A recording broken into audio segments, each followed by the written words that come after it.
এই বৈশাখে সারাদিন বন্ধুবান্ধব মিলে রোদের মধ্যে ঘোরাফেরা করবেন, হইচই করবেন, আনন্দ ফুর্তি করবেন, এটাই স্বাভাবিক।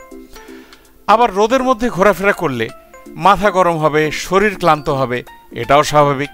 তো ঠিক এই সময়টার জন্য একটা পারফেক্ট ড্রিঙ্কের রেসিপি নিয়ে আসলাম, বেলের মিল্কশেক। নামটা শুনে কে কি মনে করছেন জানি না, তবে এটা তৈরি করা কিন্তু কোনো ব্যাপারই না।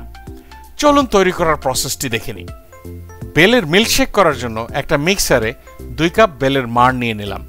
বেলের মাড় কিভাবে তৈরি করতে হয় এটা অলরেডি আপনারা আমাদের বেলের শরবতের ভিডিওতে দেখেছেন, যদি না দেখে থাকেন এখন দেখে নেবেন। সাথেই দিয়ে দিচ্ছি 1 কাপ দুধ। এই দুধটা আমি খুব ভালোভাবে জাল করে নিয়ে ঠান্ডা করে নিয়েছি। আধা কাপ চিনি দিয়ে দিলাম। এবার দিয়ে দিচ্ছি 1 কাপ ঠান্ডা পানি।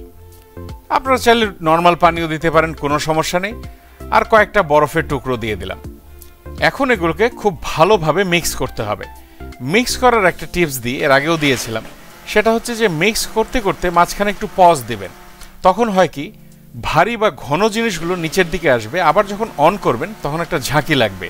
এতে করে খুব ভালোভাবে জিনিসগুলো মিক্স হয়।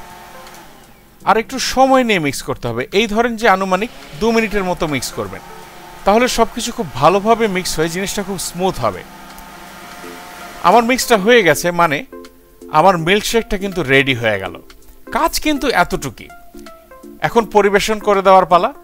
পরিবেশন করার পরে গ্লাসের মধ্যে একটু আইস কিউব দিয়ে দেবেন, খাওয়ার সময় আরো ভালো লাগবে। আচ্ছা, এখানে একটা টিপস দেই, এই মিল্কশেকটা কিন্তু তৈরি করে রেখে দেওয়া যাবে না। তাহলে কি করবেন, বেলের যে মাড়টা আছে সেটা তৈরি করে ফ্রিজে রেখে দেবেন। অনায়াসে বেলের মাড় ফ্রিজে 4-5 দিন ভালো থাকে। যখন মিল্কশেক খেতে ইচ্ছা করবে তখন বেলের মাড় থেকে এভাবে মিল্কশেকটা তৈরি করে ফেলবেন। দেখে ডেফিনেটলি বুঝতে পারছেন যে এটা তৈরি করতে 10 মিনিটও সময় লাগে না। তো অবশ্যই তৈরি করবেন।